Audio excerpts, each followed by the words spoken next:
Let me do it. Pedigree, 1, 2, 3, present you live as a champ. A last ride straight to hell, a tombstone, a choke slam. Here to give it to you raw. This is Wrestling with Savage. SmackDown, hold the title. This is Wrestling with Savage. What?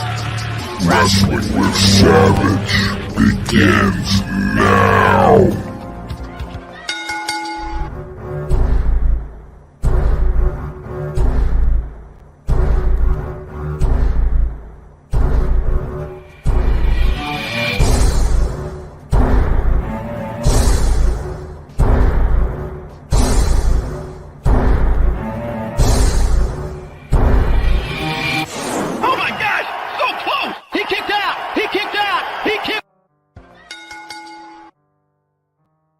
Welcome to another episode of Wrestling with Savage live here on a Wednesday night. And you know what that means? It was AEW tonight. But more importantly, I'm here with someone who is going to be an absolute legend in this business. And whether you watch this interview today or in 2045, you will enjoy it. I'm here with none other than the one and only Spencer Slade. Welcome to the show, brother.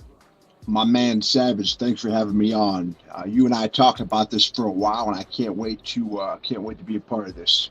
Absolutely, we're gonna get right into it. I want to introduce you to my co-host. That is Jay. Does this show? What's going on, Jay? How are you?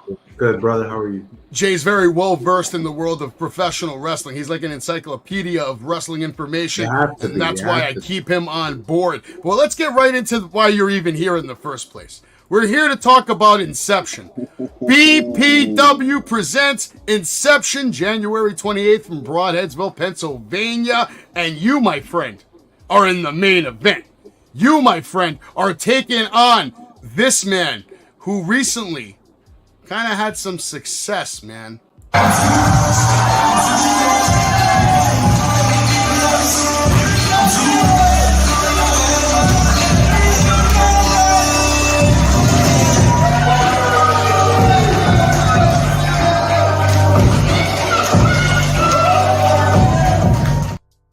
So I got to go right into it. How does it feel to see him carrying that title, climbing those ropes, and holding it up? Because you were in that match, and you had a legitimate shot, brother. Yeah, that doesn't sit too well with me. The only reason why he has that title bout is because it was damn near 8 or 9 other people in that match. It wasn't one-on-one like it's going to be this Sunday, and you already know the result's going to be much different than the video that you just played. I can't argue with you there. Casey Navarro is a tough challenger. It's for sure going to be a banger and worth the price of admission alone. I mean, there's a huge card that day. And why don't we just take a little look at what's going to be coming to you at the Battlefield this Sunday? 2023 saw Battlefield Pro Wrestling rise from the ashes and claim their rightful spot atop the independent pro wrestling mountain, delivering over 30 live events. Champions were crowned, alliances were forged, and unthinkable betrayals reared their ugly heads. Nonetheless, as one chapter comes to a close, the inception of the next chapter is upon us. The first ever BPW World Heavyweight Champion, truly blessed, Casey Navarro makes his first title defense against Spencer Slade. Newly crowned BPW Tag Team Champions, Championship Material, defend their titles against the upstart Vetrano brothers. Medal of Liberty winner Luca Brazzi looks to remain BPW Futures Champion as he goes head-to-head with Lance Onawai. The Battle of the Big Men sees Ox Adams defending his home field against debuting Bobby Buffet. Kate Thorne and Vicious Vicky take to the ropes in bombshells action. And also in action representing BPW Futures are Team VJJ and El Lobo taking on Terry Adonis, Danger Jameson, and RJ Carnage in 6-man tag action.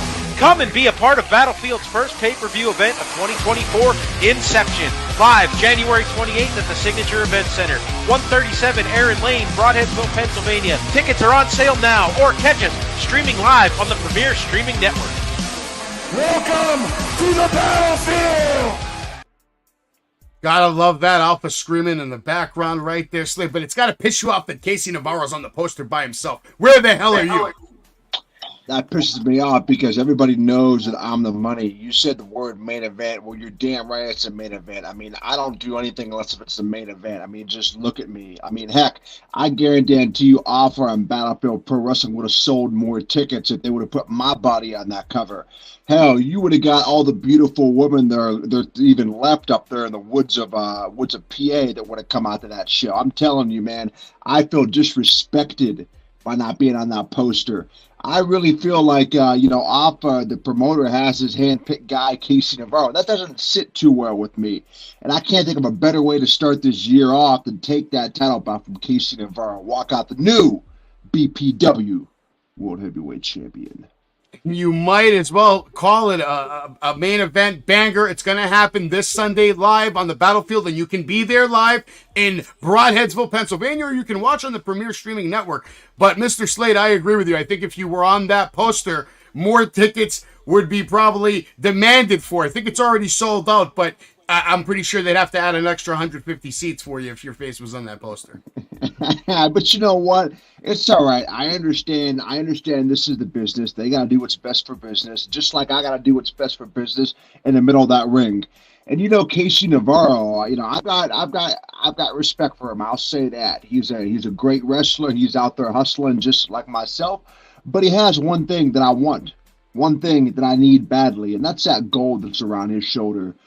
So when he walks into the ring, he thinks that his opponents are going to be blessed because of him. Nah, that ain't the case this Sunday, because I'm going to humble Casey Navarro. What you're going to see is Spencer Slade's going to humble Mr. Bless in the middle of that ring.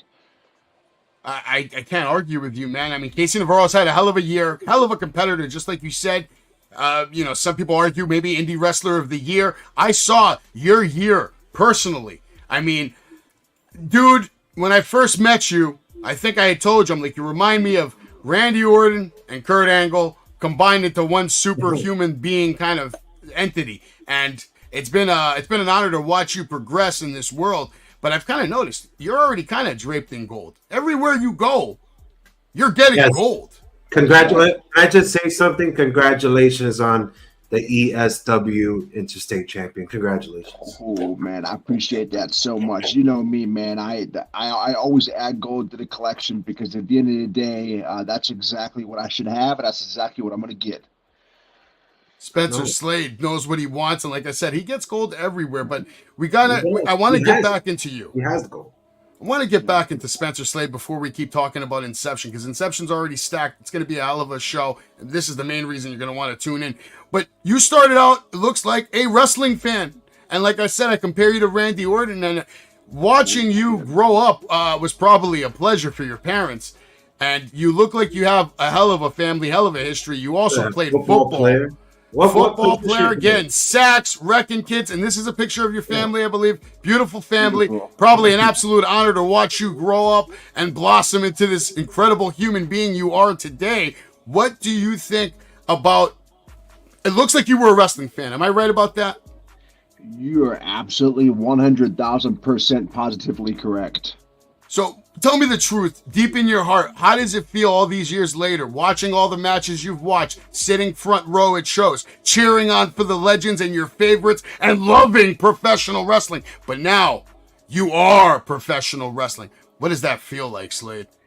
It's the greatest feeling in the world, because I told people from the minute that I was 9 years old that I was going to do this. Whether people laughed at me, they thought I was too small, I was this or that. Oh, you're never going to be a wrestler. Everybody that I'm around, they don't have the confidence to tell their people what they were going to be with their life. Most of them probably aren't even what they wanted to be with their life. But me, it feels amazing because I stuck true to myself. I worked my ass off. I believed in myself, and I manifested and spoke what I knew was going to come into existence later on in my life, and that's to be one of the best wrestlers on the independents currently, and then soon to be on TV one of these days, very, very soon. So it feels great. It feels great to be Spencer Slade. How do your parents feel that dream came true? Were they always supportive, or did they ever tell you otherwise? I tell people all the time, I'm blessed. I have the best two parents in the world. I call them the world's greatest parents. They have supported me since I was 9 years old chasing this dream. I mean, fun fact, I've never missed a Raw or SmackDown since I was 9 years old. This is way before WWE Network was available, but my parents would let me order all the pay-per-views when you had to pay $45 or $50 every once a month. They'd order all the pay-per-views. Anytime they were within a 4 to 5 hour drive of Harrisburg, PA, where I grew up, we went to all the events. So I owe it to my parents. My whole goal in life is to be able to repay my parents back for everything they did, so I can sit here today in front of you, chasing my dream as a professional wrestler. So, to answer your question, my parents are incredible. I want to personally thank your parents for giving birth to you and raising you and turning you into a tremendous man who's grown up, like I said, holding gold, looking good. Is that one of your cars? That is. Actually, I don't have that car anymore. I have a brand new red Dodge truck, Bighorn 4-door truck, because you know me, man. When you're a little bit bigger and you're living life, you want that big boy car. So I got me a nice truck. Absolutely a wrecking machine, kind of like you were in football right here, just eating quarterbacks alive. So football wasn't the direction you wanted to go into. Obviously, you had other plans. Absolutely, and I tell people all the time, I've played every single sport: football, basketball, wrestling, baseball, you name it. It's just football was just a sport that I chose to pursue past high school into college. And the only reason why I chose to play football is because I had a scholarship. That's why.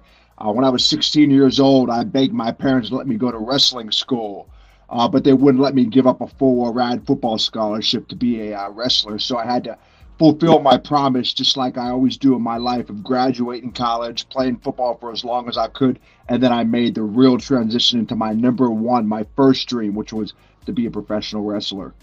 And you accomplished that. It's amazing that you actually graduated college.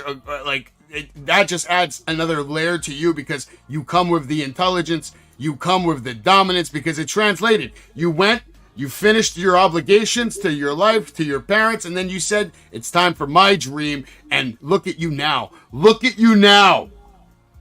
I actually like to equate myself right now in wrestling as I really am the modern day Captain America. And I tell you why. Number one, I'm straight edge. I don't drink. I don't smoke. I never miss a workout. I never missed a class in school. I was the number one athlete in high school, voted number one to be successful by all my teachers. I was the student that all the mothers of the beautiful daughters in high school wanted to date. And on top of that, I've got a bachelor's degree, I've got a master's degree, and I'm chasing my dream of being a professional wrestler. So, in a sense, I kind of am the total package. And you're currently on your way to becoming a master of the ring. And that's a degree that is not easily obtainable, because what you're trying to do, Mr. Slade, I understand what you're trying to do. I know you. I've known you for a while now, and I know that you want to be on top of this business. You want to be the measuring stick. You want to be the face of every brand, of every company. You walk in the door, and that's it. Like, you just want to shut it down. There's no other competition there when you get there. And I love that attitude. I respect that attitude. And you can see it in the pictures. You can see it in the work ethic. Look at that body. You have the body of an Adonis, a Greek god. Look at you. Perfect specimen of a human fucking being. Unbelievable.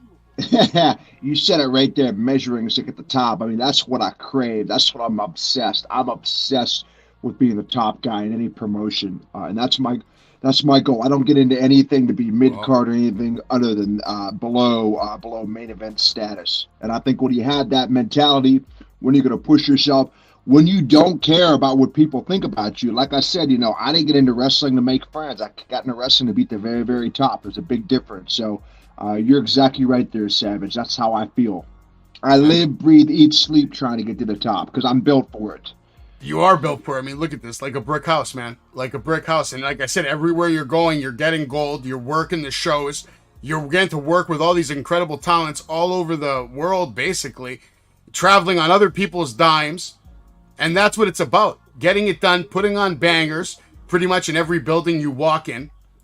And you've been doing it for a while. You even did it on AEW already. How was that experience like? And I'm sure Jay's got a question for you with AEW. I'm just letting you take over, brother. It's what you do. You're the man. Absolutely. Yeah, so just to answer about AEW, I was fortunate enough to be offered to go down and do the dark matches that they did. That was actually during the pandemic in Jacksonville, Florida, when they would tape everything at Daly's Place. And like I said, the experience was fine down there. It's just that, me, I'm a business person first. So it's like, if you want me, you got to sign me. I take myself, I know my worth. And I think we live in a world now where there's some indie wrestlers out there who are just a little bit too afraid to have that mentality. And like I said, that's kind of my mentality. And if anybody from AEW is watching right now, I can tell you firsthand right now that you had the best. I'm going to spoil it now. You had the best unsigned wrestler on the independents right now, sitting right here. So if you want to make a change, if you need a brand new, fresh talent, homegrown talent, you're looking at a guy right here. Tell him, Slade. Tell Tony Khan what he needs to hear. Tell him what he doesn't know. He probably doesn't even know because he's too busy with bullshit. When you have the best specimen on the planet sitting right here, ready to make magic anywhere he goes. And you know what? It really what it comes down to is, with me, whomever's going to take that, whomever's going to be the first person to scoop me up, as we like to say in this company, all I need is my break. I mean, I haven't even hit the prime of my career yet. I mean, I haven't even scratched the surface yet. You see how confident I'm talking? It's because I am confident. I believe in everything. And I'm just telling you right now, whomever makes the smart business decision and scoops me up, it's game over, baby. Yeah, I believe you're a game changer for any company that is going to sign you. They'd be super lucky. Like I said, you're working with studs, though. What was that like working with Hangman Adam Page, a one-time AEW champion? He's trying to chase it again. What was that like? That was crazy. That was my first night there at AEW. First night at AEW. I didn't like first night. Very first time they invited me down, they put me in the ring with Adam Hangman Page. So obviously the result wasn't what I would like it to be, but at that time I had only been wrestling probably for about a year and a half, 2 years. So wasn't who I was then, where I am now. But nonetheless, like I said, I expected to be in that position, and it was great.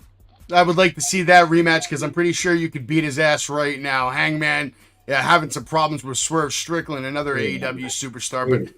Sick picture right there. I mean, that already, like I said, everywhere you're going, you're getting gold. I love how you're taking time with the kids here, by the way. Yeah, that was back when it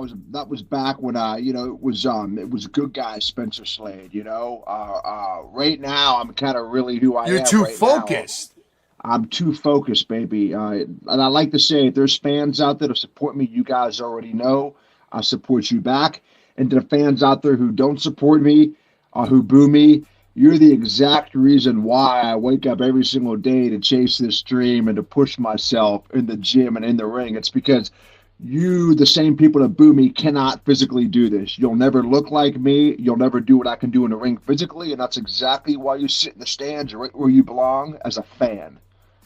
I think I need to get you a ticket to Orlando. I want you to go and beat up Brian Pillman Jr. immediately. He's on NXT right now, and he's very... I think he's a little too cocky right now, and I could see you easily taking his little push that they're giving him right now and just shoving it down the toilet. I tell you what, man, I'm going to put it out there. When NXT gives me a push, it's going to be the biggest, baddest, and best thing you're going to see in that program, because I'm not a guy that they signed off the street, some athlete who's just manufactured in a performance center to wrestle a certain way. Yeah. I'm a self-made guy on the independents. I was just as good of an athlete as all those guys are in college. The one thing I have is passion. And when you give somebody like me that opportunity, you give me the brass rings. I'm gonna hit a home run, catch my own home run, okay, and I'm gonna shove up the ass of the people who didn't think I could do it. How's that? I mean, now you're reminding me. I think you're Randy Orton, Kurt Angle, and Mr. Perfect all in one shot over here. Mr. American Dream, perfect athlete, high school stud, college stud, wrestling stud, killing it right now. That's why NWA's all over your ass right now. They love you. Exactly. That's why, and I got to get a big shout out to NWA. Like I said, they've been giving me so many great opportunities lately, which you're all going to see starting Tuesday, February 6th on the CW app, which I'm sure you guys know. They're going to air power episodes every week. So I think not going to spoil anything, but for the next couple of weeks and months, you're going to be seeing a lot of Spencer Slade content on there. And I think when it's all said and done, you're going to see me in a much better position.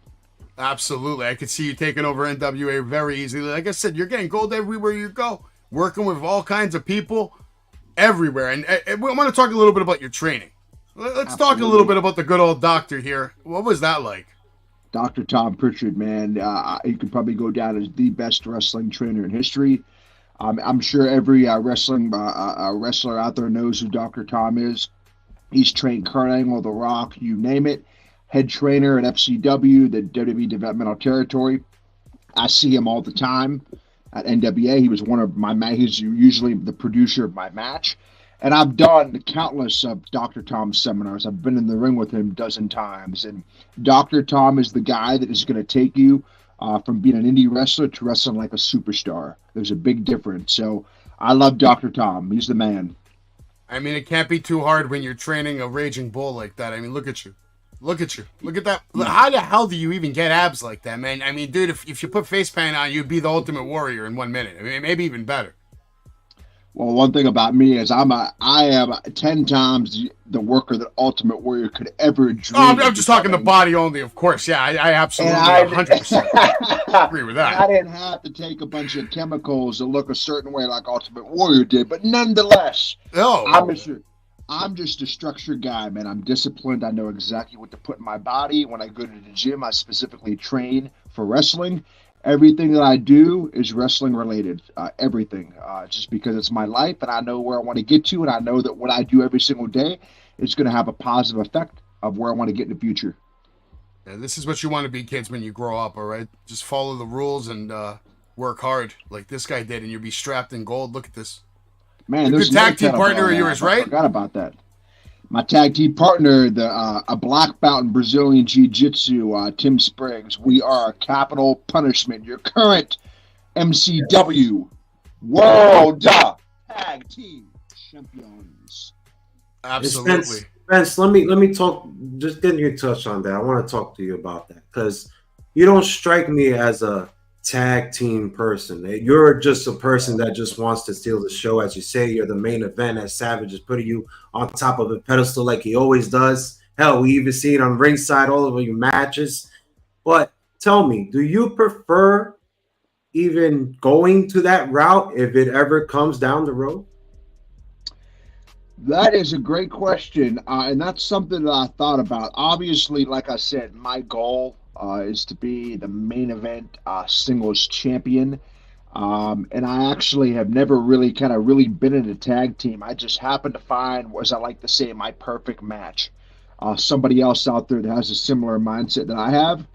And maybe just taking a back seat for a second and getting a chance to be one of the best tag teams in the world. I think it's only going to make me a better performer. I'm all about being a Grand Slam champion or whatever company there is. I want to be the guy that wins everything. That's just not known for one thing. And if a tag team championship is something that's available to win, then once again, as you can see, I like to be dripped in gold. So a tag team championship is obviously something that I would like to go after, but it has to be with the right person. And of anybody on the independents and pro wrestling right now, Tim Spriggs, similar style to me, is really the only guy out there who I would like to tag team with. And as you can see what happens, we just beat people up and we're the tag team champions. So it works out in my favor. Yeah, I've seen the matches. You guys definitely complement each other very well. And then not only that, it looks like you guys pretty much had instant chemistry. And that's why you became tag team champions. Now, what's going on in NWA right now? This is your partner over there. You're in a faction. Tell us what's going on so we know what to look forward to when we see you on the CW.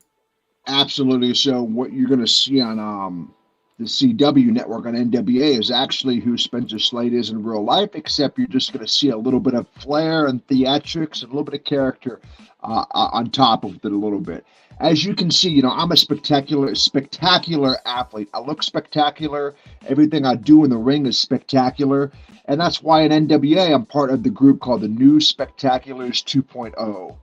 And my tag team partners are Rush Freeman and Rolando Freeman. And I like to tell people that this group is basically it's like high school. You have me, the all-American athlete, and then you have my two dork friends, which happen to be Rush and Rolando. I'm the guy that does all the job, or I'm the guy that does all the work on the team. I'm the one that beats everybody up. And for me, it's a great way to stand out on NWA. And I think what you're going to see here with the Spectaculars is you're going to see a chance seeing the character side of Spencer Slade. He doesn't always have to be a super aggressive, athletic, cocky guy. He can add a little bit of character and charisma in. It's something that I've kind of held back, and I want to showcase on a bigger platform. So what better way to do that than to show everybody why I'm the most spectacular performer in professional wrestling? Yeah, I can't argue with it. You're making statements that I can't really argue with. You're doing things. I mean, look at you're working with Matt Riddle, Winter Blast over here. You're looking forward to that. That's coming up, right? That's coming up next weekend, February 3rd and 4th. It's a big weekend for Maryland Championship Wrestling. I'll be teaming up with the enforcer of Capital Punishment, Big AC, and we're taking on the new MCW Heavyweight Champion, DeMarcus Kane, and Matt Riddle in a tag team match. And then the following night, for the big anniversary show, they're doing the big fan jam from 12 to 4. And then I'll be tag teaming back with my partner in crime, Tim Spriggs, and we're going to defend the MCW Tag Team Championships that Sunday. So a big weekend for me in MCW Wrestling next weekend. Huge opportunity to make a big statement that could impact the world of professional wrestling, because Matt Riddle's trying to get back on the scene and make a statement too. And you could put a dent in all that momentum he thinks he has after picking up the win against Jacob Fatu. You're damn right, man. Being in the ring with Matt Riddle, that was actually one of the guys that I wanted to get in the ring with when I started wrestling, because he's similar style to me. So I can't think of a better way with the momentum that I have, with the confidence that I have, and what I've been doing lately. I'm so happy that I get a chance to tangle with the bro here next Saturday. That's going to be huge. People should be looking out for that one. But I just want to keep showing pictures of you and everything you're doing. Just baby. Gold everywhere. Look at you working in WWE, even trying to beat up a giant over here, man. What was that like?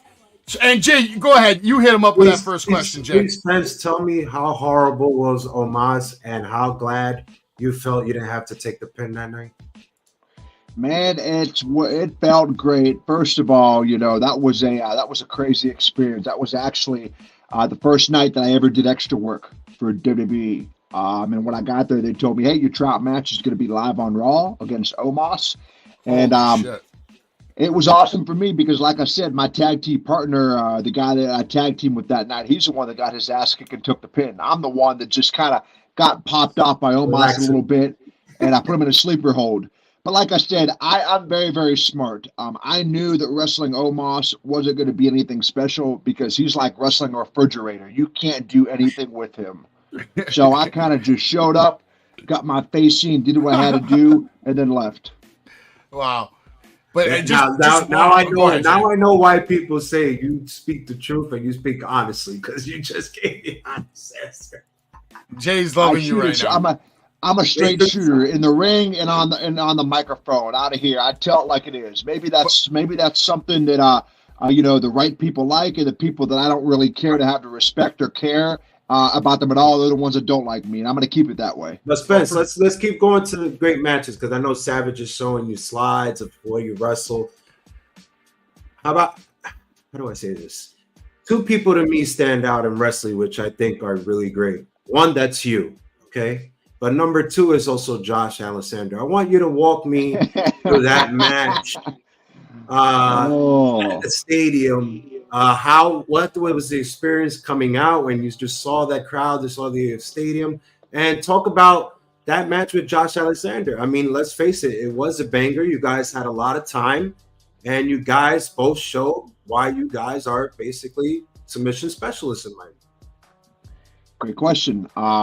And I will give you an entire story about that. So everybody knows the other guy in professional wrestling that wears headgear is Josh Alexander. Now, he wears headgear because he has bad cauliflower ear. I think everybody knows how good of a wrestler Josh Alexander is. I don't think we need to go into that. We know how great of a wrestler I am too. And that was actually what was billed as Battle of the Headgear. And I got to wrestle Josh Alexander for the TNA X Division Championship. That was back in May of 2021. I came up this close, but like I said, it was 2 years ago when I am a much different wrestler now. And actually, a funny story about that was outdoor show on Memorial Day weekend, and you would think that it would be beautiful and sunny, but it was actually 45 degrees, wet and rainy. Yet Josh Alexander and we still went out there and put on a clinic. And I'll add one more thing to Josh Alexander that some people don't know about. He did an interview with Chris Van Vliet a couple months ago where Chris Van Vliet asked him about him being the only person in wrestling that wears headgear. And his response was he's the only guy that wears headgear and makes it work.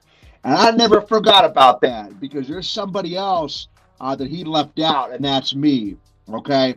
I understand right now might not be a 15 or 20-year vet like Josh Alexander, but in my wrestling career, I'm making bigger strides than he did when he was in his wrestling career. So I just want Josh Alexander to know that lit a fire in my ass, and I won't forget that comment because I think I look pretty damn good in the headgear. I think I look better than he does. Let's put it that way. Right, and you didn't get the outcome you wanted that night, but will you say that would be one of your top matches that you would put up there if you were to list? Absolutely, that would be one of the top matches that I would put in my career. And I'm fortunate that I had that early on in my career because it just made me that much better. If you took him on again, what submission move would you use to tap his ass out? Well, that's a good question, man. I'm a kind of guy who knows a lot of different submission moves. As great as it would be to make him tap out with an ankle lock, his own ankle lock, I actually wouldn't mind making him tap out with a Texas cloverleaf when I take that knee of mine and stick it right in the back of his neck and wrench him and really stretch his ass. I wouldn't mind doing a Texas cloverleaf, baby. We're going to get back to the submissions, but I got to ask you just in general, you said that was your first time working for WWE. Walking in the door, that must have been special. Any stories from catering or who was running the show that night?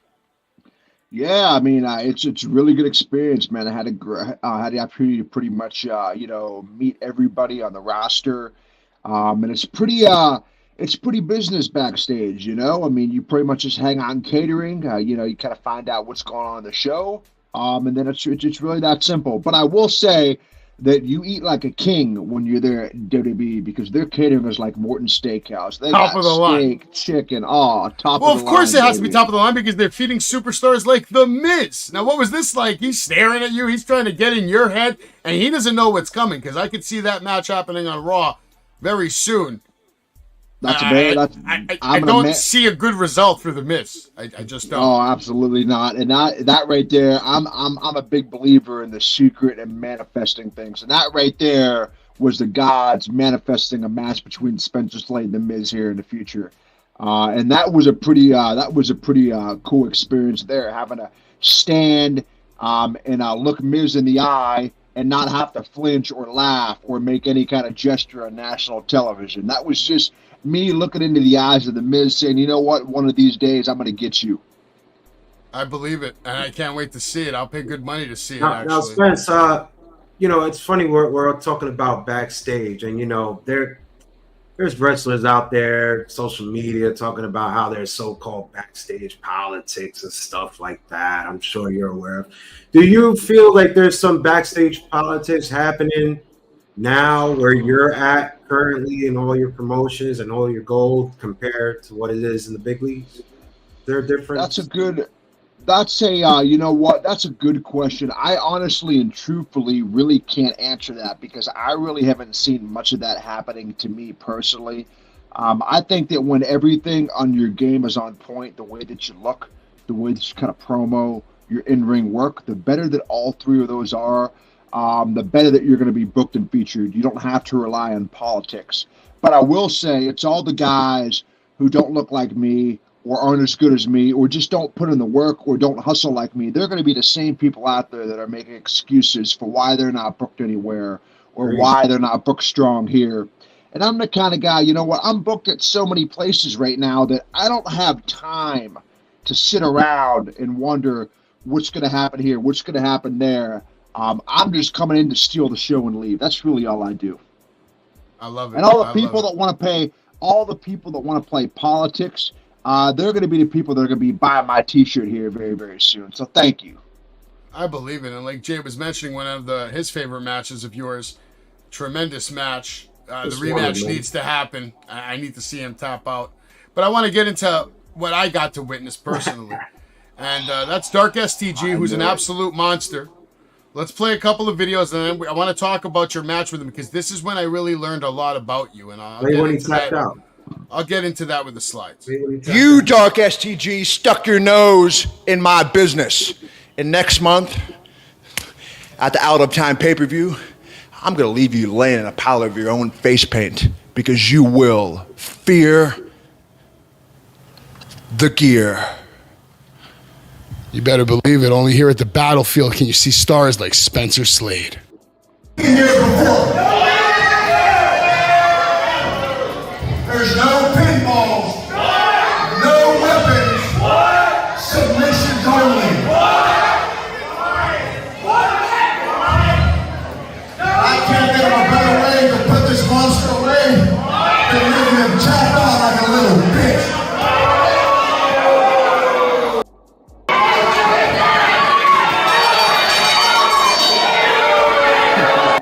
Hold on, I gotta get that again.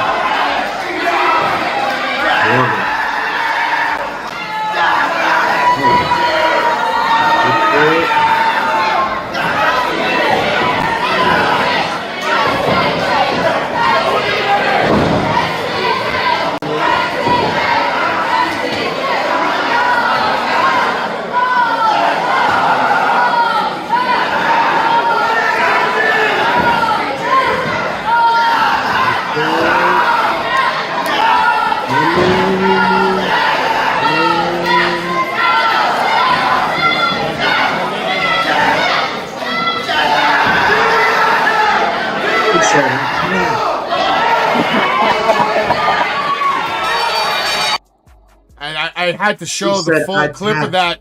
I had to show the full clip of that because you really have to see the look in your eye, the look in your face, just the relentless attitude of you just not giving up and getting the job done, telling him you're going to make him tap out before the match, saying there wouldn't be nothing better than making him tap out like a little bitch, and then making a monster who's got an incredible body as well and a scary individual. Most people wouldn't want to go up to this guy, have a conversation with him, let alone have a match with him. But here you are, prime specimen of a human being, super alpha male, making this monster tap out on pay-per-view. Tell me about that. You got that right, man. I mean, honestly, what else do you guys expect? I mean, here's me, a guy that's wrestled, played every sport, does submission training, does boxing training. I mean, I might not be I might not be an Olympic gold medalist like Kurt Angle, or I might not be a UFC champion like Brock Lesnar, but I know a thing or two. And as you've seen in that match, that's exactly what happened. I made the monster tap out, and I proved that it doesn't matter if you're 7'10" like Omos, or if you're a dark monster like Dark STG. Everybody taps out the same. But I have to give credit for Dark STG because Dark STG taught me a lot about myself. I'm not a kind of guy that's into dark and creepy things. And I was a little bit hesitant to wrestle in Dark STG because I don't know what it's like to be in a monster's world. But Dark STG definitely made me a better wrestler out of that match because now I know how monsters operate. Yeah, you don't have an issue going after monsters because you went after another monster right after that. But I'm a changed man. Look at me. I survived the monster. I'm better looking. I'm in better shape. And my in-ring cardio is at the all-time best. So, Snitsky, when you're on your back and that ref counts 1, 2, 3 with my hand raising victory, it was your fault all along. Fear the gear.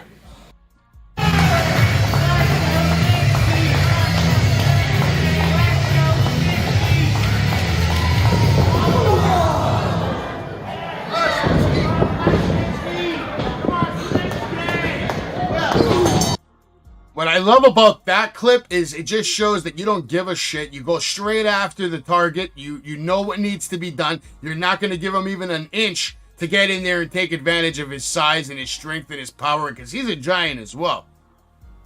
Absolutely. And like I said, I really, wrestling Snitsky, I mean, let's be real with you. I'm wrestling a 55-year-old old ex-WWE legend who might be a badass, but he still needs his fix of getting in the ring. But obviously, wrestling Snitsky, the work rate isn't going to be as it's probably going to be late this weekend against Casey Navarro. But nevertheless, Snitsky's another guy that I stepped foot in the ring with. He's a monster, big guy, and I came out alive, so I've got no complaints. Now, like you said, you learned a lot from Dark STG, and that got you ready to take on, monsters like Snitsky, and who God only knows who else you're going to be making tap out over the next 40 years in your career. But I want to just talk about all these different photos here, because what you showed me on this day was your relentless approach to professional wrestling and just getting the job done, targeting limbs, very methodical. And just your approach to the game, man. I mean, look at you with that knee to the face. Ooh, you are a phenomenal athlete. And I believe this was the moment I realized that this guy is a future legend, man. Because you're out here doing things that someone your size shouldn't even be doing in the first place. But you make it look easy. You're making monsters tap out. You're picking them up over your back like they're like a puppy. It's done it all. But Spen, if you've done it all, right? You really done it all. Let's just put it that, and you will win the belt this Sunday. But what would be the main goal? I mean, you got to have at least a goal. What would that goal be in 2024 for you to do? Yeah, my main, my goal, obviously in 2024 is probably going to involve 3 different championships. Number one, we're just going to, obviously the BPW World Heavyweight Championship, that's one of the smaller goals. But really, my goals in 2024 are either really to, win a championship here in the National Wrestling Alliance, or like I said, NXT or AEW, they make the best decision they've ever made by signing the best unsigned wrestler on the independents. My goal is to simply come in and make an immediate impact right away, whether that's the NXT title or their American Championship, or that's over in AEW. That's really my goal, And you're still in contact with all your friends, right? I mean, you have Britt Baker, you have Warlow. Yeah. My contact with them is kind of really what it's always been. I think now, back then, I was in more of a stage where I had to reach out to them to get things now. And I think what you're going to find here very, very soon is that I'm in a position now where they're going to reach out to me. There's a big difference. Like I said, that was almost 3 years ago, and I'm so much of a better wrestler, performer, and person than I was then. And I know the work that I have now, and like I said, is going to be the best business decision any of those companies make. Well, Wardlow looks like a lost little puppy right now compared to you. You look like you're on a mission. Hey, Wardlow, and I really appreciate that. I will say this. I'll put this on the record that, Wardlow is from IWC, which is my home promotion, right? So when I started wrestling, I saw Wardlow. He was the top of the guy. He was the top guy there at IWC. And I knew one day, that I was going to be so much of a better wrestler than he was. And I think you're seeing that right now. I mean, heck, we haven't even seen Wardlow in months. He's here, he's there. But like I said, I've got respect for him, man. He's a big guy, but really all he can do is powerbomb people. Whereas me, I can do everything. And I think what you're going to find here is if Wardlow and I ever did step foot in the ring, I'm going to put on a clinic against him. I think what you're going to find is there's certain guys in wrestling that are big, and then there's certain guys like me that are chiseled, look like a star, and can do everything. And that's my answer on Wardlow. And talk about IWC. You just brought that up and everything. What are the lessons you're carrying that you learned from there? And how was everyone there, including Justin, and how they treated you? Yeah, you know what? I think right now at IWC, IWC is a great promotion. I really don't have any complaints about IWC. I think IWC knows that I'm the best wrestler that they're ever going to have on their roster now and forever. So I think right now they're trying to keep me happy because they know that I can walk away at any time. IWC needs me more than I need IWC. And I think you could say that for a lot of promotions. And I think what you're going to find out here soon, like I said, I'm here to collect championship gold. So I like to say IWC is called the International Wrestling Cartel. Well, I can tell you right now that Slade runs that damn cartel. The reason you want gold is because when you have the gold, you make more money. And I knew that the moment I met you that you would be dripping in gold. It's been an honor and a pleasure to work with you. I have to get some questions and answers from you in a second. But first, yesterday, if you missed it, you can watch the interview with Championship Material. Right now, you're watching the interview with Spencer Slade. We're about to get into the AEW Weekly Update this Saturday. You can watch me do live play-by-play for the Royal Rumble. Slade, real quick, who's winning the Royal Rumble?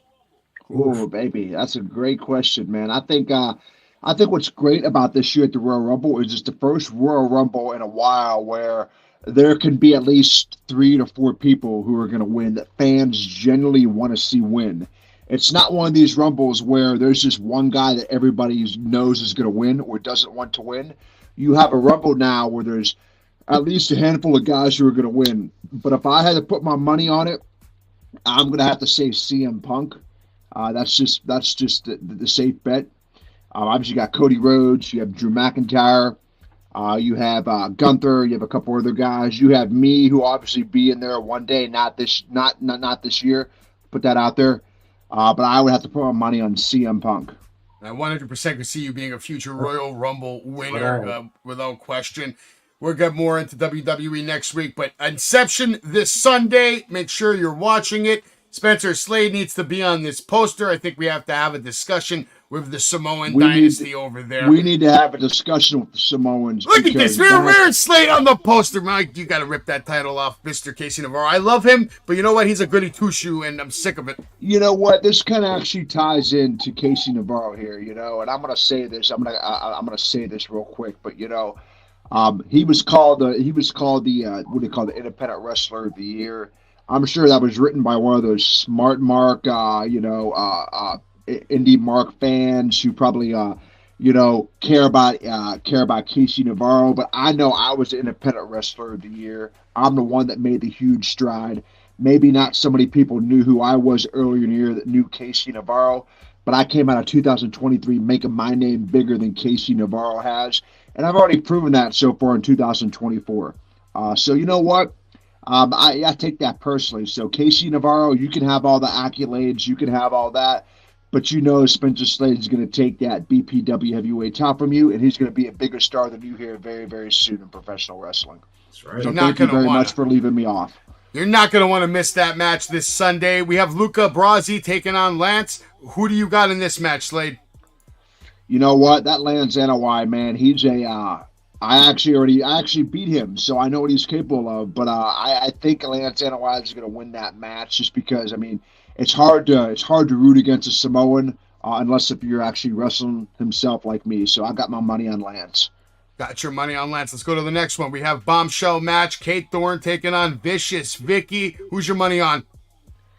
My money, you know what? I think everybody, likes to have a women's match. Women can go out there and showcase what they can do. They're going to have a great match, but they ain't going to steal the show. That's reserved for me. I had to put my money on Vicious Vicky because I like the name. Okay, she's a vet, too. I think she's going to get it done. Ox Adams taking on Bobby Buffet. I hope the ring is still alive when you get to it at the end of the night, because these are two heavyweights. Yeah, they need to make sure that they sell their business outside of the ring. I want that ring as clean and as precise and as safe as possible avoiding Casey Navarro and I go in that ring in the main event of the show. Look, Ox Adams is a big guy. Bobby Buffett out there making a name for himself. But I think Ox Adams is going to win this one. He looks like he's on a roll. Good pick. Can't go wrong with that. Charlie Tiger taking on Code Red. What does Slade think about that? This is another matchup with two guys that are trying to make a name for themselves in BPW. I've seen both of them. I think it's going to be the home field advantage. I think Code Red is going to walk out with this. I think he has some added motivation. So I think Code Red will walk out victorious in a very, very close contest. Another member of Primetime Heat in probably the biggest match of his career. And I love Dio Bando, but I think he's never going to be the same after he walks out of the ring. Slade, what do you think? Who do you think's taking this match? Man, this is another great match here. I actually going to go with my buddy Danny Maff because I like Danny Maff. I like that he's going after the people that I don't like. And Danny Maff is definitely somebody that I've had a history with. So I'm going to go with the OG, as I like to call him, Danny Maff. Good choice. I think you're 100% right. Malik Delvante taking on Mang Jai Lee. That's going to be a clinic because I've seen both of their work, and they're actually very good, fast-paced, high intensity. It's going to be a good match. Who do you got on that one, Slade? Yeah, this will be two dark horses going out and have a match that the people are going to wish or people are going to want to see. I've seen Malik Delvante. I've seen him wrestle Casey Navarro. So I think Malik Delvante is going to take the win here against in a very, very back and forth match. And we have the championship BPW Tag Team Championships on the line. Championship material taking on the Vetrano brothers. Do you think that championship material is going to retain? Great question. I love championship material. They're my guys. They're probably the only people in the locker room, that I like. They have the same mentality as me. They also have gold, which I know that I'm going to have when the night's over. Ventrano brothers are a young, great tag team making a name for themselves. But I think experience is what's going to win that match. So I have championship material retaining. And how about this match? Mr. Spencer Slade taking on Casey Navarro for the BPW heavyweight title. Obviously, you got to pick yourself here, damn it. I mean, when you look at that promotional graphic right there, it looks like the World Heavyweight title bout should be on me because I'm the one that actually looks like the champion. So you obviously know what the result's going to be. Like I said, this match for me is personal because, like I said, I have not gotten the same treatment that Casey Navarro gets from all the little indie Smart Mark fans out there. So not only am I going to be beating Casey Navarro, but I'm going to be sending a message to all of his fans and all the little internet darlings out there.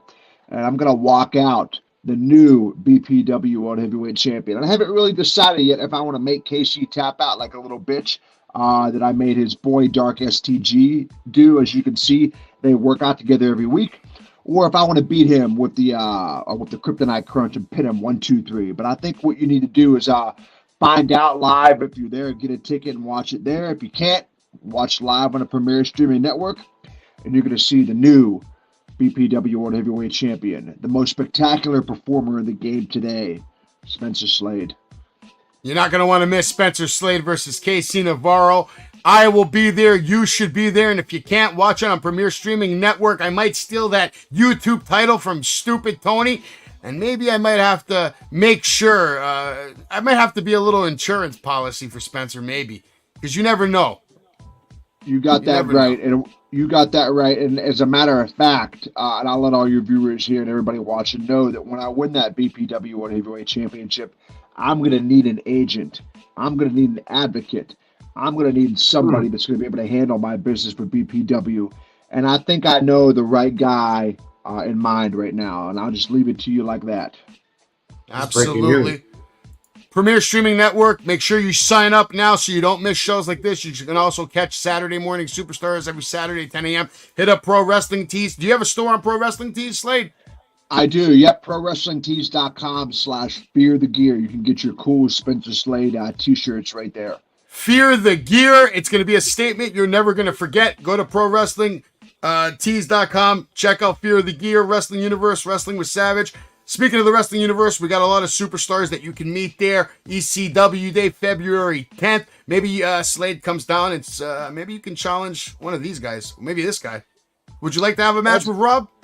Oh, man, I would love to have a match with RVD. I couldn't think of a better way to whip his ass all over that ring. I think it's a great story. Here's a stoner. Here's me, a straight-edge guy. You got a story right there. Absolutely. You can also meet Rikishi, February 16th. Howard Johnson from the Mets, February 25th. The Three Faces of Foley. At WrestleMania, I'll be there all weekend long at WrestleCon with the House of Heathens, and of course Marty Jannetty, and one other legend that I'm bringing as well, but I can't announce that till next month. You're just gonna have to stay tuned. Tony Gurria and Stan Hansen, Wrestling Universe, and then this week on Rampage. These are all the matches that are coming up, and guess what? Spencer Slade should be in at least 2 of them. He should be on Collision. He should be on Rampage. He should be on Raw. As a matter of fact, you should be the first wrestler. You should be signed everywhere. They should let you wrestle on WWE, New Japan. And by the way, you need your own jet. You're damn right I do. That's something that's going to happen at the very, very later in my life when I've made all the money that I need to make in wrestling. Because like I said, I'm sitting here a hungry wrestler. All I need is my break. That's what people don't understand about wrestling. You guys got like Roman Reigns, all these top guys on the indies. It's because at one point in their life they got their break. And I'm at that point in my life right now where I'm waiting to get that break, and it's going to happen here very, very soon. And when it does, Spencer Slade is going to be a household name. Absolutely. I don't doubt it. We're going to get into Rampage. Hopefully you can stick around. We talk a little bit about AEW Dynamite. But real quick, we got to get into the breaking news here on Wrestling with Savage. Breaking news right here on Wrestling with Savage. We're going to get right into a concern over AEW reaching WCW 2000 levels of live show attendance. It is scary, but it is happening all across the country. Tony Khan, what are you going to do about it? Sounds like you need a savage in your life. Positive health update on Kenny Omega after delayed surgery. I was told that one of the things with Kenny's deal was that they had to pump him full of antibiotics. Apparently they are working, so he might still need surgery, but the last report is that things were looking up and that he's doing a lot better and hopefully making a full recovery. Very glad to hear that. Eric Bischoff raises red flags over AEW's ranking system, saying, you know what, it can be done, but not at the cost of good creative, which is what we got the first time they tried this in the ranking system. He might have a point. Now, Bryan Danielson was talking a lot of shit, says Eddie might have beaten me once. He was lucky, but that doesn't mean that I respect Eddie Kingston. I do not respect Eddie Kingston. You ask me why I spit in his face, it is because I do not respect Eddie Kingston, and he knows that. And he knows that him beating me was a fluke. I want to know if you agree with that. WWE decimates AEW in live attendance for the third week of January. Keep it up, WWE. They're on fire right now. AEW going to need to step up their game. Darby Allin admits that he almost broke his neck during the AEW Dynamite Homecoming. And guess what? Is that any news? He's breaking his neck almost every other week. Calm the hell down, Darby Allin. Nick Nemeth sets the record straight on potential AEW move. Says he's focused on TNA. He's focused on New Japan. He might come to AEW. Just not anytime soon. Jim Ross's AEW contract remains pending. Will he go back to the WWE? What's the best move for Jim Ross? Where do you want to see him end up? And Dustin Rhodes admits that he is gonna be furious if The Rock main events WrestleMania 40 over Cody Rhodes. Let me know, what do you think's gonna happen at WrestleMania? And do you think Dustin Rhodes even has any reason to be upset? Cody Rhodes has had a tremendous run so far. Tremendous. And that's your breaking news. Now let's get back to the AEW weekly update right here on Wrestling with Savage. All right, so that was the breaking news. What do you think about the ranking system in AEW, Slade? You know what? I haven't really paid much attention to the ranking system to have a great opinion on it. But I do think it's something different, something that you don't really see anywhere else. And if there's something they can do differently, then I really think a ranking system helps make wrestling more believable. It's kind of like the UFC ranking system, right? So if they can do anything to make it more believable, I'm all for it. Yeah, I wouldn't mind seeing WWE trying to crack at that, especially with all the help they have now with TKO and working with guys from UFC.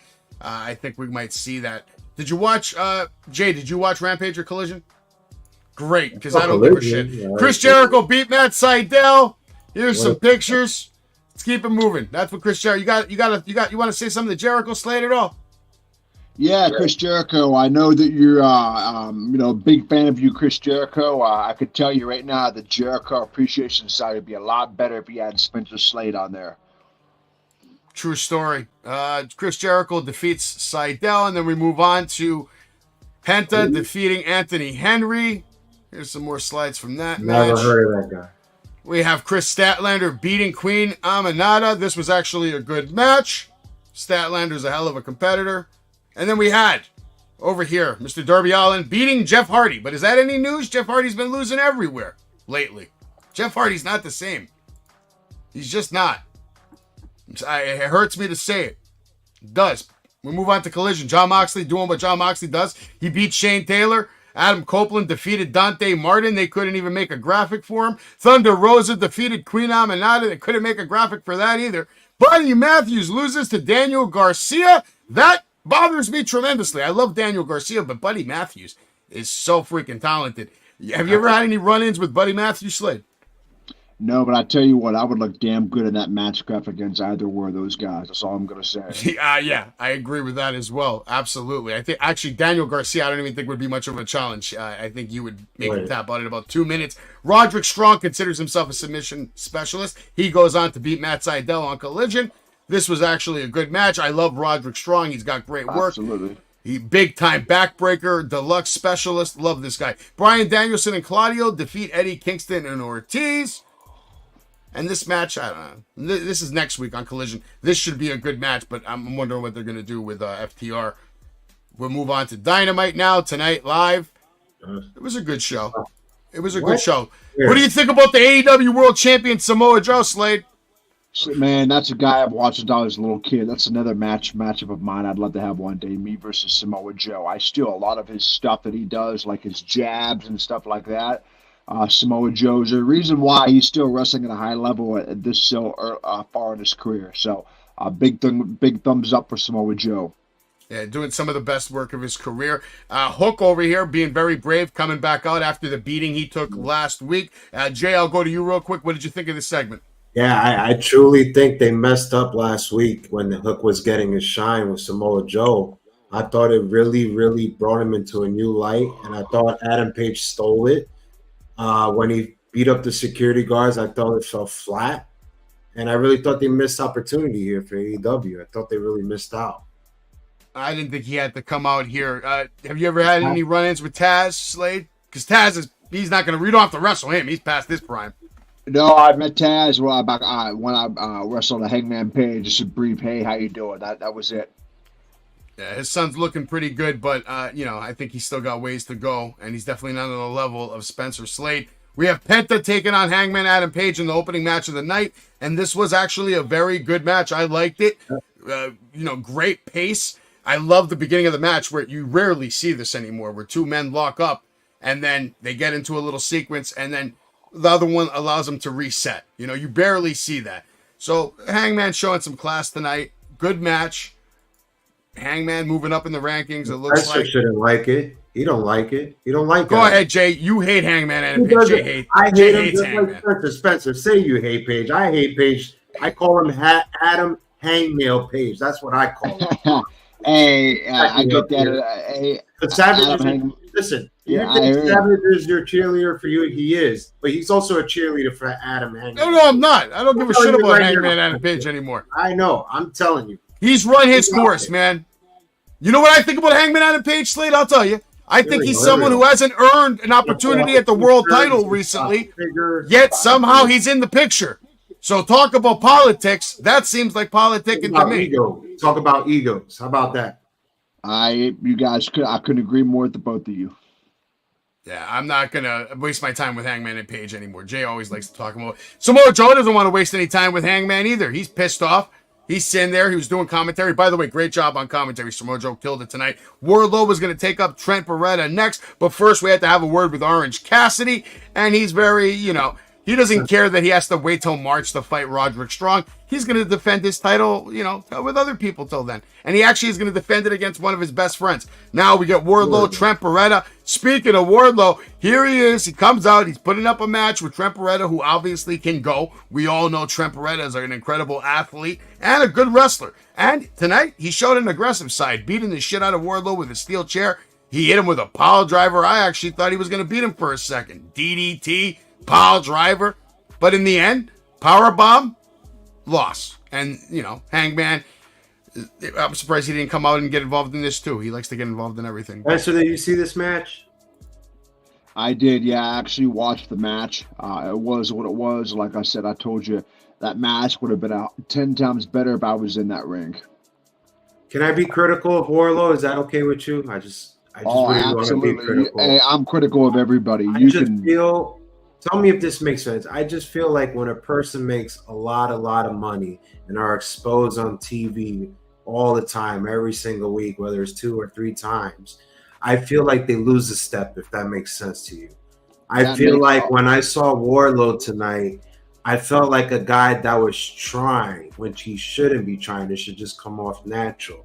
I feel like his selling wasn't good. I felt like he was trying to tell me a story but it was just bad acting. Does that make any sense tonight? That makes all the sense in the world. That's one of the reasons why there's a lot of wrestlers on TV that shouldn't be on TV. And there's a reason why I should be on TV in front of those people. It's because, A, I guarantee you those people aren't working as much as I am, or they're not out doing everything that they should be doing because they're complacent because they have a nice paycheck coming every month. So they don't have to do all the extra work. But what they don't realize is all the extra work that you're not doing is exposing yourself on national TV because you can see right through missed punches, missteps.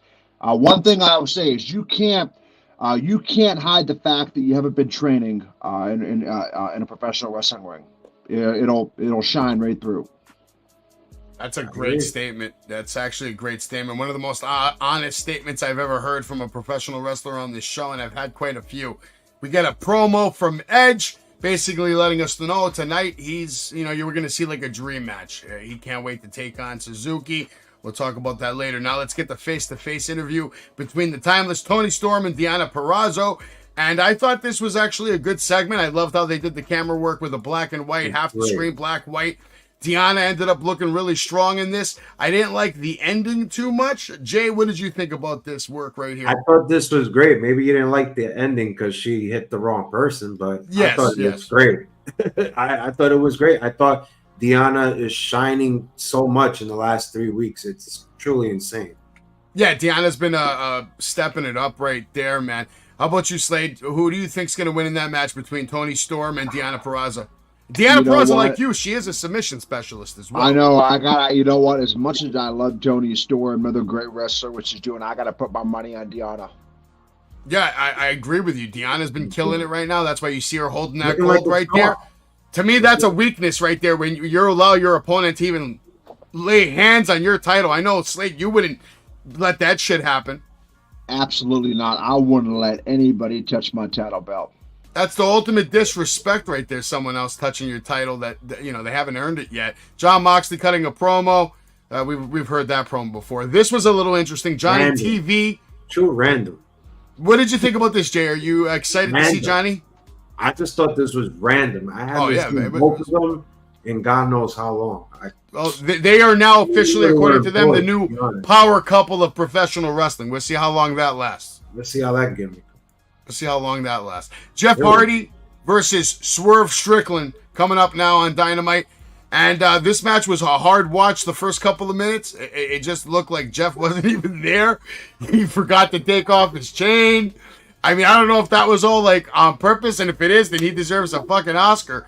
But other than that, the match actually finished off great. Jeff Hardy was able to step it up.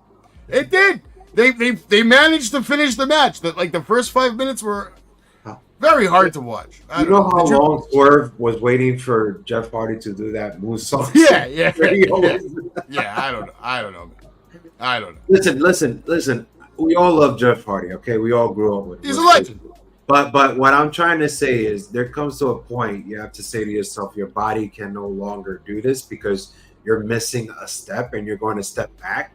And I think we saw that tonight. No offense to Hardys, but it's time to just hang it up.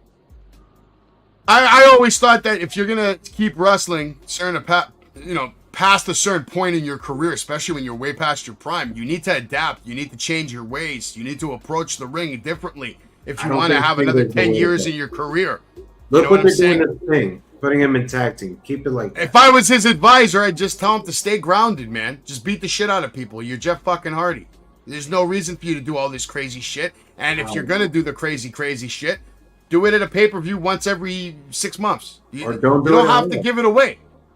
Don't do it at all. You're a future Hall of Famer. Swerve ended up getting the win. Big stomp, and that stomp looked very hard. That's a matchup I would pay money to see. Would be Spencer Slade versus Swerve Strickland right now, who's probably one of the hottest wrestlers in the world right now. He's on a hot tear.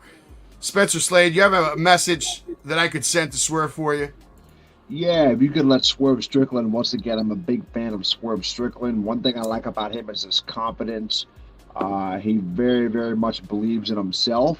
And I think he knows that he's starting to become the guy there in AEW. But I'm the kind of guy that I couldn't think of a better way to make my AEW debut or to make a name for myself in AEW by beating Swerve Strickland himself. Yeah, it should be Slade's house, maybe. Yeah, it's Slade's house. You're damn right. Now we're gonna get another promo back here. Swerve, Hangman, and I think they're gonna actually finally have a match. But first, this is gonna lead to next week or in 2 weeks. I can't remember, but basically, Swerve's gonna pick Hangman's match. Hangman's gonna pick Swerve's match. So we're just continuing this storyline. We'll keep it moving.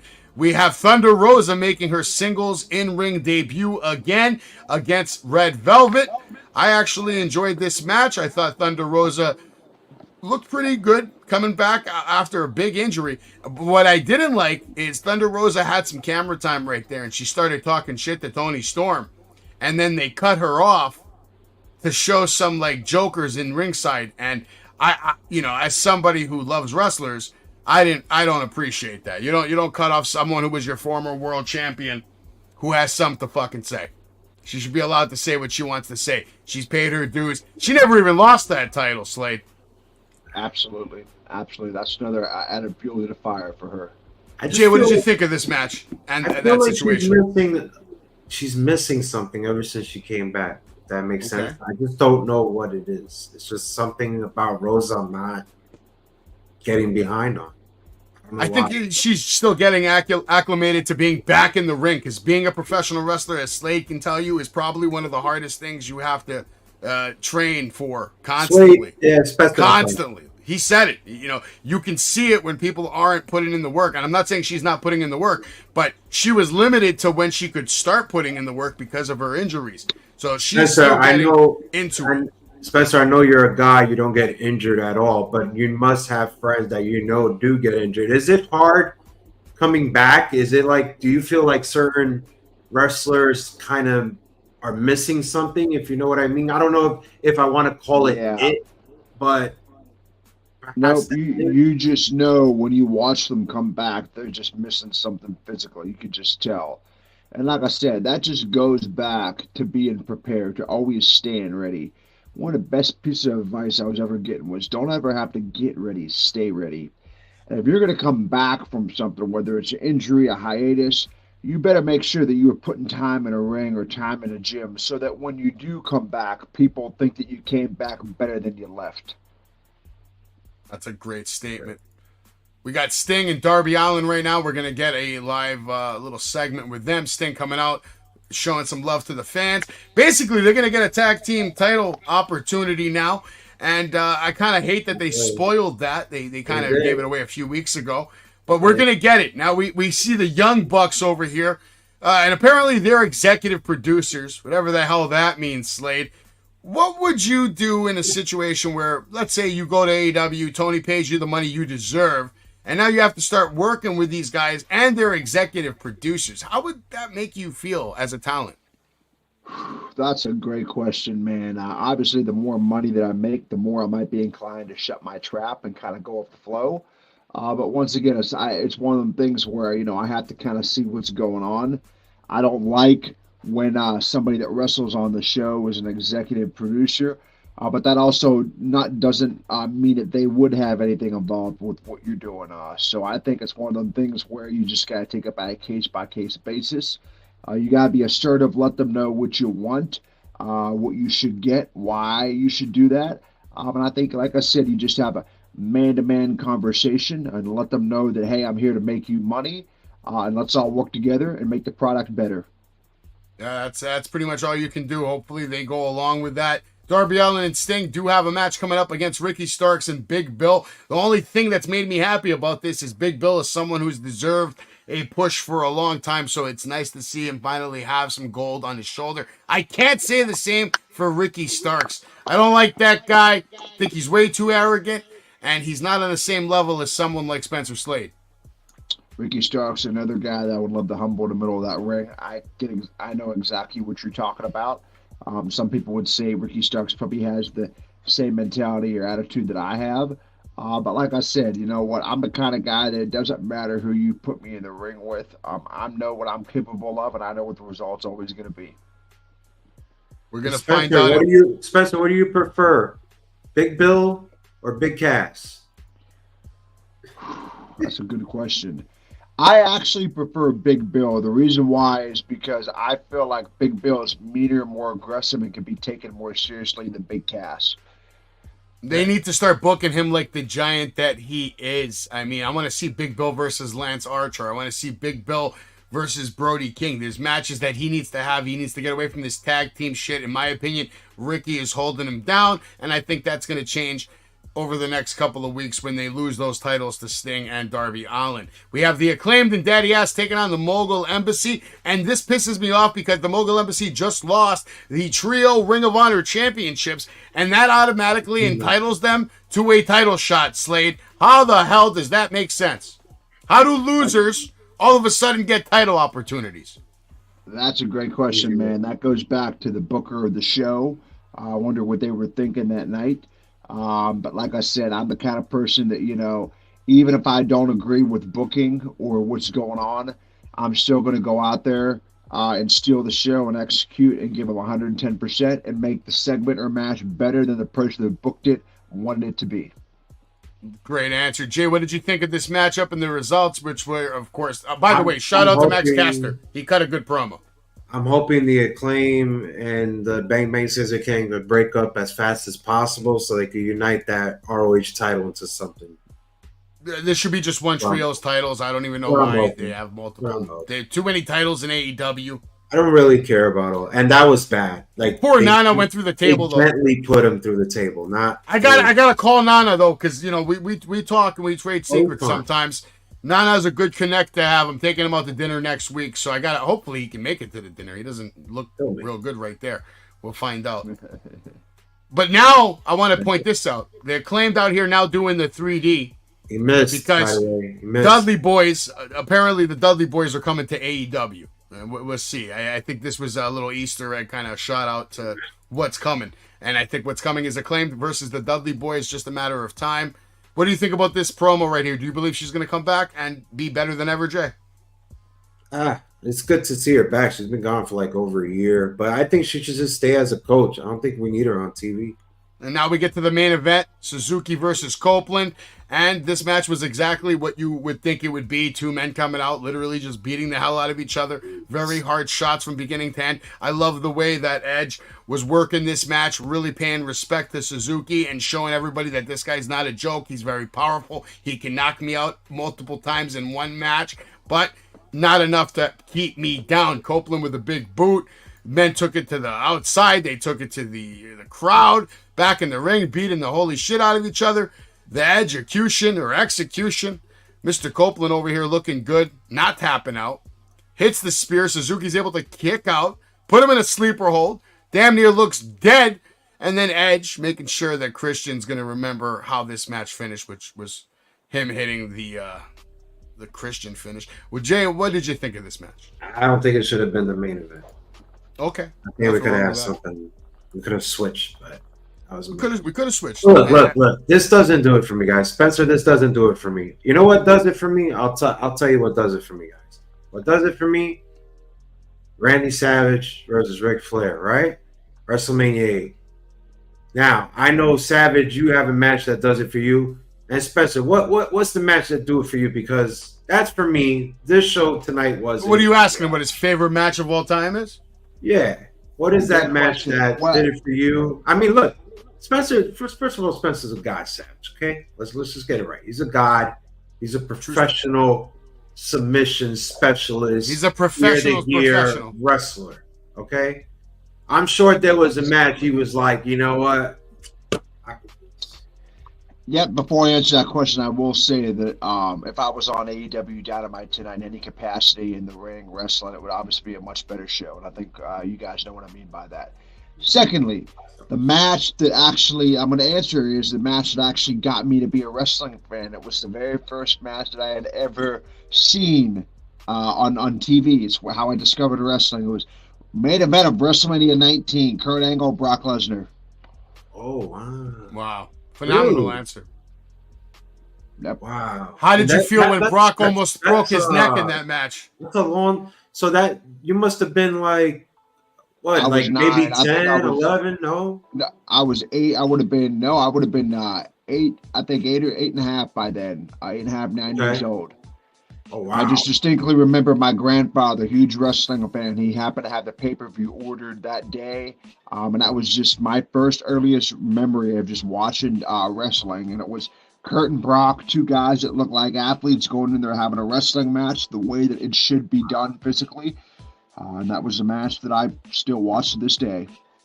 Probably the two best in-ring competitors that year. That's why they made Broke his neck. Wasn't it broke his neck? He could have broke his neck. That match was insane, man.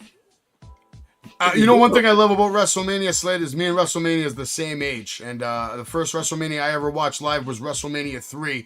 And I only remember the men in the living room losing their minds when Hulk Hogan picked up Andre the Giant and slammed him down. And that's one of my first memories of life. And I love the fact that I can always go back to any WrestleMania based on my age. I know where I was watching it, how I was watching it. Incredible. I've been to a few. I have a lot of connections with the WWE family. I've asked Stephanie McMahon to marry me when I was 14 years old. And then my friend hit her in the face with a camera when we went to go take a picture. Her security guards come out. They judo chop his hand. Camera goes flying. They take Stephanie away. She was about to say yes, Slade. I could have had her before Triple H. There's a story there, and eventually I'm going to tell it. Hopefully you can help me because Triple H has a lot of people watching his back. That's for damn sure. I'm going to need all the help I can get, Slade. I love it. I love it. I will definitely do that. And Slade, what position of football you played? I mean, you played all sports, but what? I know Savage sold a slide earlier. Yeah, I was an outside linebacker. I'm used to sacking people and tacking people. You still play any sports active right now, or just the gym and wrestling? Gym and wrestling, baby. So you're saying that match that you just spoke about earlier really just, I mean, you could have had a football career. Let's face it, no? You could have went that route if you put all your effort. Yeah, I just professional wrestling, like I said, was my number one love. That's his passion. His passion. I just happened to. I just happen to be very, very athletic and exceed of multiple sports. Like I said, to the point where I had an opportunity to, to go to college and play a sport. But I always knew in the back of my head that wrestling was going to be what I was going to do eventually. I think we should have a moment of silence for this guy.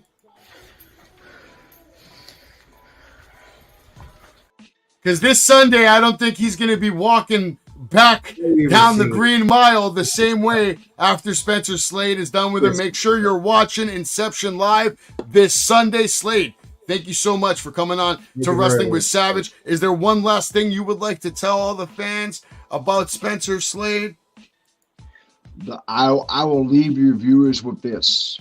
When it's all said and done this Sunday night, you're looking at the new Battlefield World Heavyweight Championship. Heck, I don't think I even have enough room in my suitcase. Heck, I don't think I even have enough room in my brand new truck for all the title belts that I'm going to have. And especially, I don't have enough room in the back of my truck for all the men that I had to carry in that wrestling ring, if you know what I mean. So what you're going to find out is the reason why I said it from the minute that the clock struck midnight and it became 2024. I said, this is the year that you're going to see Spencer Slade get signed on national television. This is the year that I'm going to be the best independent wrestler currently going. And you're going to find out why that is this Sunday when Casey Navarro gets humbled in the middle of the ring. Casey Navarro, you might want to start saying your prayers. And Slade, I don't think you're going to have a problem anymore with your titles because we have a line of interns who are ready to hold your gold for the rest of your natural life while you dominate professional wrestling. This has been Wrestling with Savage. We'll see you at the Battlefield this Sunday. Slade, if you want to hang out for a minute, we'll talk a little bit, but we're out of here. We'll be back next week. Actually, I'll be back. Yeah, let me do it. Pedigree, 1, 2, 3, proud to you live as a champ. A last ride.